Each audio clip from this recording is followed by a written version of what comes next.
Bhaktinagar police station વિસ્તારમાં સંજયભાઈ મારડિયા છે એ પોતાને ઈંડાની લારી પર ગયેલા અને એ દરમિયાન ઈંડાની લારી પર આ કામના સામાવાળા છે ભરતભાઈ ગઢવી એમને ઓળખતા હતા અને એ બાબતે બોલાચાલી થતા અને ગઢવી લોકો બહુ ફાટી ગયા છે એમ કહીને વાતચીત થઈને એમાં ઉગ્ર બોલાચાલી થઈને એના અનુસંધાને આ કામના સામાવાળા છે ભરતભાઈ ગઢવી એમને પોતાના નિફામાંથી ચક્કુ કાઢીને એમના પેટમાં મારીને ઈજા કરેલી.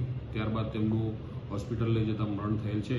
આ બાબતે ભક્તિનગર પોલીસ સ્ટેશનમાં 302 મુજબનો ગુનો દાખલ કરેલ છે અને વહેલી સવારે ઉપરોક્ત ગુનાનો આરોપીને અટક કરવામાં આવે છે. 2-3 વખત ઘા મારેલા અને અંદર પેટના ઊંડાણના ભાગે ઘા થવાના કારણે એમનું મૃત્યુ થયું છે.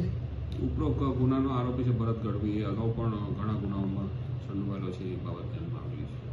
આરોપી અને મૃતક વચ્ચે કોઈ એમ સંબંધ નહોતા પણ એકબીજાને ઓળખતા.